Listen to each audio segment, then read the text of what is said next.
Well, welcome back to our Bible study through the book of First John. Today we're going to be in First John chapter 3, verses 11 through 24. Just to give a little recap of what we covered last week. Last week we talked about the importance of emulating Jesus, that as followers of Jesus, our goal should be to be as much like Jesus as possible. And how we can never be exactly like him, but it's our responsibility as believers to follow him to the best of our ability and be as much like him as we can. And part of what that is avoidance of sin at all costs. That Jesus forgives, obviously, but that doesn't give us a free pass, and we are to do everything in our power to avoid sin. And we talked about how we all have the tendency to justify sin in different areas, but if we want to be with Jesus, we have to be like Jesus. That if we want to be with Jesus, we have to do everything in our power to be as much like him as possible. So that's what we talked about in the first section of First John chapter 3. And now we're going to continue into verse 11. And John continues in this chapter saying this, starting in First John chapter 3, verse 11. It says, "For this is the message you have heard from the beginning, we should love one another." Again, this isn't new information for these readers, but John is reminding them that this is the command that Jesus gave them, which they're already familiar with. That this is their command, that they are to love one another. This isn't something that he's revealing to them for the first time. This is something they already knew, and he's reminding them. This is Jesus' command, love one another. And he continues in verse 12. He says, "Unlike Cain, who was of the evil one and murdered his brother. Why did he murder him? Because his deeds were evil and his brothers were righteous." So John here is referencing Genesis 4. And Cain, who's the son of Adam and Eve, he murdered his brother Abel because his offering to God wasn't accepted while his brother's was. And so the readers would have been familiar with this history and with this story and understood what John was referencing. And John is what he's doing is he's simply giving a historical example that was universally understood as Cain committing an evil act against his righteous brother.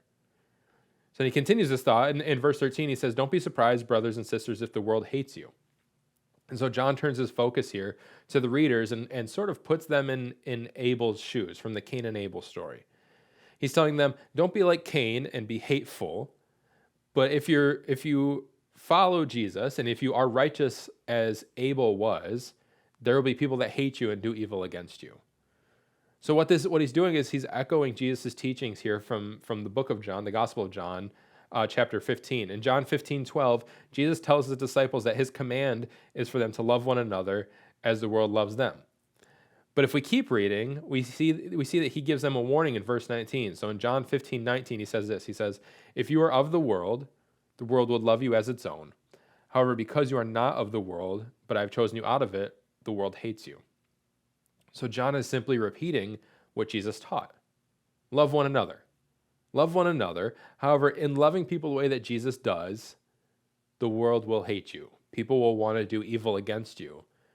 And he's using this Cain and Abel story to kind of bring to life this reality that if you're righteous, if you follow Jesus, there will be others that want to do evil against you. There will be others that hate you. And this is something we can struggle with today, to love people even when it's not reciprocated or even when they return your love with hate. That's what we're commanded to do. And John is saying you shouldn't be surprised if the world hates you. You shouldn't be surprised if people treat you poorly. You shouldn't be surprised if people want to do evil against you. You should expect it. However, if we're following Jesus' command, we will love regardless of what we get in return, regardless of if that love is reciprocated, regardless of if we give love to someone else and they give hate in return. That it's not about what someone gets back to you, but it's about what you're giving out. And our mission, our calling as followers of Jesus is to love. So John continues in verse 14. He says, "We know that we have passed from death to life because we love our brothers and sisters. The one who does not love remains in death." And so John, if you remember these past few weeks, John is speaking directly against the false teachers here. As believers, we have found life in God. However, these false teachers remained in death, or in other words, they remained apart from God because they don't know the true God and are preaching their own gospel, their own truths as they believed it. They're preaching a gospel that was apart from Jesus. And so part of what sets this community that John was writing this letter to, part of what sets them apart from these false teachers is their love for one another. This wasn't love that the false teachers were portraying, and in refusing to show love, they remained apart from God. So this is one of the ways that we can see this is the mark of a true believer. That this is what he's telling them, and this is what we can take for us today, that if you love one another, this is a mark of what it actually means to follow Jesus. Those that love one another as Jesus did are the ones that are truly following him. And to not be loving, to be unloving, is to not follow Jesus. That these two things go hand in hand. If we want to claim to follow Jesus, then we have to love as he loved. And to be unloving or to be hateful or to want to do evil to others is to directly go against Jesus' command, is to not follow Jesus. Then he continues in verse 15. He says, everyone who hates his brother or sister is a murderer, and you know that no murderer has eternal life residing in him. So this verse simply reinforces what he said in verse 14. Those that aren't loving, those that harbor hatred are no different than a murderer who is apart from God. And this echoes Jesus' teaching in Matthew 5. It's the famous verses, but in Matthew 5, 21 and 22, he says this. Jesus says, you have heard that it was said to our ancestors, do not murder, and whoever murders will be subject to judgment. But I tell you, everyone who is angry with his brother or sister will be subject to judgment. And so this cements the idea that how we treat people matters.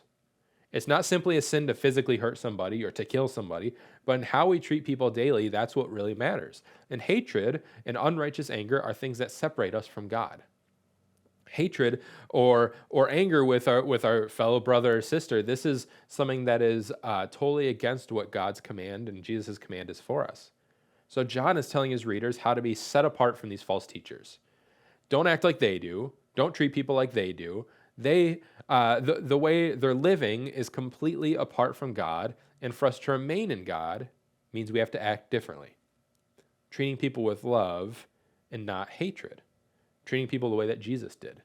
That this is the mark. This is how you will know that you're different from people in the world. If you treat people the same way that people who are not followers of Jesus are being treated or are treating others, then how are we any different?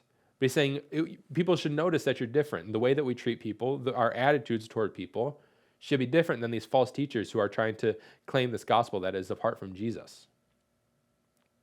Then he continues in verse 16. He says, this is how we have come to know love. He laid down his life for us. We should also lay down our lives for our brothers and sisters. So we should be following Jesus' modeling of how to treat others. He laid down his life, literally, in his sense, for us, and expects us to do the same. Now, verses like this can be a little difficult because while that sounds good in theory, what does it actually mean? What does it mean to lay down your life for somebody else? Does that literally mean that you're to die for somebody as Jesus did?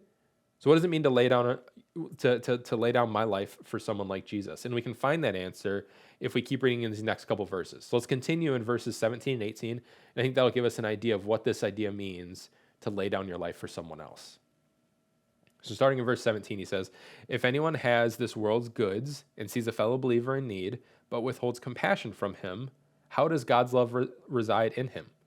Little children, let us not love in word or speech, but in action and in truth.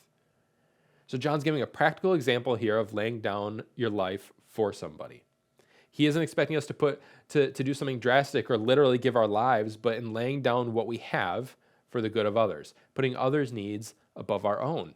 And he's saying that love is love is not in word or speech, but in action and in truth. So it's not just a sense of wishing someone well, of saying that, or of just speaking something to them or encouraging them, but it's actually laying down what you have, laying down your possessions, laying down where you're in abundance for someone who's in need. This is actually physically, tangibly meeting a need. See, Jesus opened his heart and laid down his life for us, and because of that, believers shouldn't close their hearts to others that are in need. We see that you can't deny someone in need and claim to have the love of God. That part of having the love of God is meeting the needs of others, regardless of if they're meeting your needs, regardless of what they're doing back for you. Part of experiencing Jesus' love is giving to others, and we do that by meeting needs that we're able to meet. So if there are areas in your life where you have abundance, or where you have security, or where you have where you're comfortable, and you have someone who's in need in those areas, it flies directly in the face of God to deny someone those needs. to not step up and not do something to help those in need. So think of it this way: if someone's struggling, and despite our abundance and security, we refuse to help meet that need, uh, how likely are you to actually give your life for that person? Say you're in abundance, or you have a lot in a certain area, and someone else is in need in that area, and you're refusing to give to them, refusing to help them. Then if we take it a million steps further, how likely are we to actually lay down our lives for that person? In denying to meet the needs of others while we're safe and secure, we're denying them from experiencing Jesus' love through us. See, these things are not neutral. It's not as if we can just kind of ignore the needs of others and go along our way, and their life is a separate life than ours, and so it's not that big a deal. We just kind of keep to ourselves. But this is not what following Jesus is. Following Jesus is looking for and identifying the needs of others, and then stepping out and meeting them. That following Jesus is not an individual thing. It's not a self-practice thing where we keep to ourselves, we follow Jesus and kind of are in our own little bubble and aren't worried about the rest of the world. But following Jesus is actively meeting the needs of others.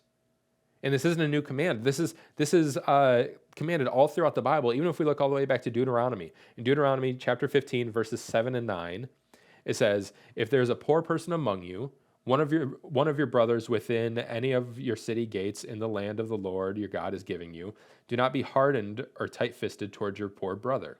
Instead, you are to open your hand to him and freely loan him enough for whatever need he has. Be careful that there isn't this wicked thought in your heart. The 7th year, the year of canceling debts, is near, and you are stingy toward your poor brother and give him nothing. He will cry out to the Lord against you, and you will be guilty." So he's saying, don't try and find loopholes in helping others. Don't look to them in this case and seeing that the year where debts are canceled is coming and saying they just got to push it out a little further and then they'll be fine. Or in our case, looking at somebody and making excuses saying, well, they got themselves in the situation. They should be able to dig themselves out. There's a reason that they are the way that they are. There's a reason for me not to help. But he's saying, look for the reasons to help, not the reasons not to. That if someone is in need, what can you do? How can you meet their need? And in actively trying not to or refusing to meet their need, that as this person cries out to the Lord against you, you will be guilty, is what Deuteronomy says. But in doing this, we are actively going against the command of Jesus and of God. We are actively hiding Jesus' love from others. So following Jesus is practical. It's not just theoretical. It's not just this idea, but it's practically doing something for somebody else. We're called to do something. We're called to do something that meets people's needs, not just wish them well and ignore them. Not just say, hope it gets better, not just say, I'm encouraging you, but we're called to actually meet people's physical, tangible needs. And we can see this in the book of James as well. James chapter 2, verse 15 and 16, it says, "If a brother or sister is without clothes and lacks daily food, and one of you says to them, 'Go in peace, stay warm, and be well fed,' but you don't give them what the body needs, what good is it?" So this we do this all the time, where someone's in need and we're thinking of you, sending good thoughts, hope it gets better, hope you're able to pull yourself out of this, hopefully things turn around for you. But where instead of just wishing well, can we actually meet the need? Someone's struggling financially and we're doing okay, what can we do to provide? What can we do to help provide for a family that's struggling? What does it look like to send them a meal, even when there's not a big church-wide thing that's organized? What does it look like when someone's in pain or suffering or struggling to send them something tangible or cover a tangible need for them, rather than just shooting them a text saying, "Hey, thinking of you," which, hey, saying something is better than just ignoring. But meeting a need, meeting a tangible need, is far better than simply wishing someone well, than simply saying that hopefully things get better for you without actually doing something about it. See, believers should be the first in line to meet the needs of others. This is what our churches should be known for. This is what we should be known for as believers. Not just to wish people well, or even just to pray. Prayer is great and wonderful and extremely powerful. However, we are called to do something physical and tangible. So if someone's going through something, yes, absolutely pray for them. Tell them that you're praying for them. But take it a step further. In addition, not in place of, but in addition to the prayer, look for places where you can meet their physical, tangible needs. This should be the mark of believers, that we're not just willing, not just okay with doing it because we're commanded to, but eager to meet the needs of others. So John continues in verse 19 and 20. He says, "This is how we will know that we belong to the truth and will reassure our hearts before him. Whenever our hearts condemn us, for God is greater than our hearts and he knows all things." So there are times, what he's saying, there's times when our hearts will object to helping others and responding in times of need. Like there's going to be times where that's not our first inclination. There's going to be times where it's difficult for us to do so. But John is telling us that God is greater than our hearts. That having a relationship with Jesus will help overcome our heart's sinful nature. That God offers compassion and willingness to help, and to a scale that we're never able to attain, obviously. So when generosity doesn't come easy, or when we're being pulled away from it, we should be looking to God. He's the one that's more generous than any other, and he's the one that will help us overcome the stubbornness and self-centeredness that we all face. So he's not saying that this should just come easy for you all the time. That if you're a believer, if you're a follower of Jesus, anytime you see a need, it should just be second nature. Just whip out your wallet, help them out, no big deal, never have a second thought. That's not what he's saying. But he's saying there's going to be times where your heart condemns you, he says, where your heart kind of works against you, where this isn't your first reaction, where this isn't necessarily what your heart wants to do. But in those times, remember that God is greater than your heart. God is the one who can ultimately provide. God is the one who can change your heart and change someone else's heart.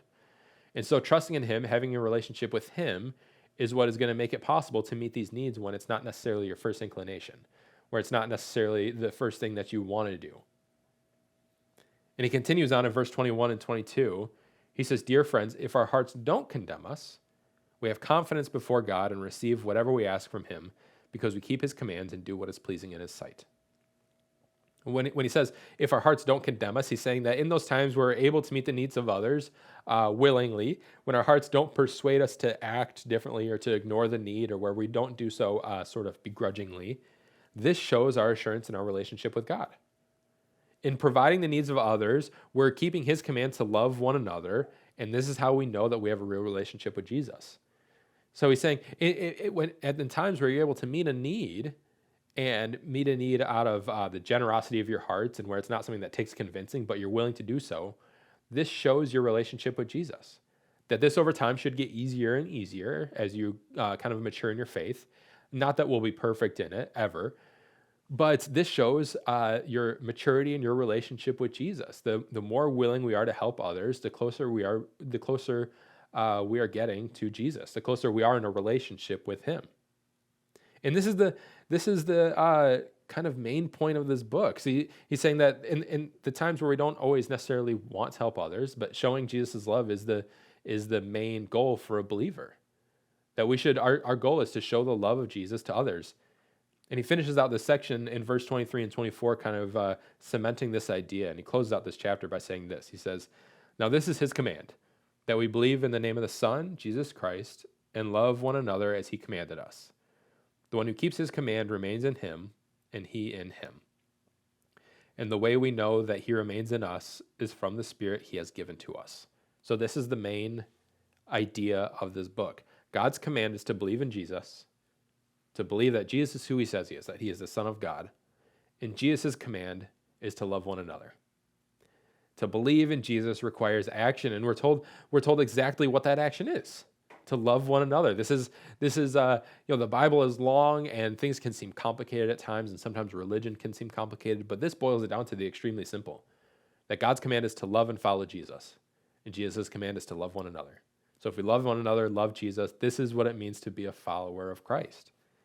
We can't claim to love and want a relationship with Jesus if we're unwilling to love one another.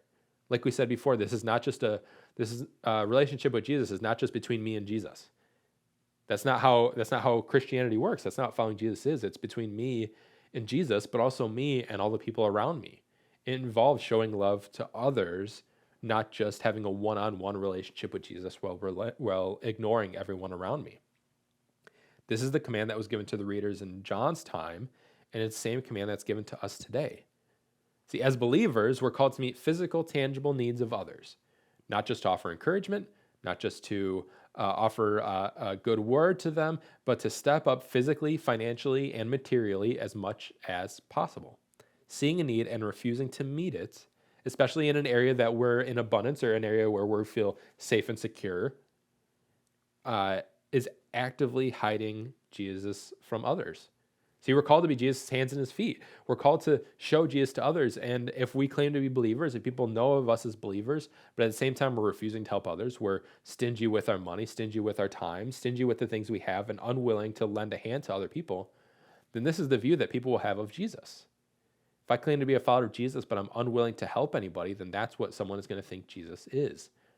However, if we're following Jesus' command, if we're loving people the way he did, and which means through generosity, through giving to others with an open hand, not clenched fists, then this is showing people what Jesus truly is about. So as we come to the end of this section, this is the question I want us to ask ourselves today. This is the question I want us to leave us with, and that's this. How can you meet a need this week? It's simple as that. How can I meet a need this week? Not sometime in the future, not just an idea of a need, but what practical need do I know of that someone has that I can reach out to and fill today, tomorrow? What can I do right now to meet the need of somebody else? What practical, material, physical, financial, whatever it looks like, what need does someone have that I know of that I can reach out and meet? Because we all have examples. Like if you sit down and think about it, we all have time. We all have examples we can think of where we know someone is struggling, whether it's struggling financially or struggling to take care of things that they need to take care of, or struggling to, maybe a single parent who's struggling a little bit and you can help take something off their plate for a night, or help watch their kids, or help go over and mow the lawn, or help cover a meal, or something along those lines, where not everything is world changing. Not everything has to completely revolutionize everything, but what need can you meet now? What need can you meet this week? What physical, practical need do you know of that you can provide for?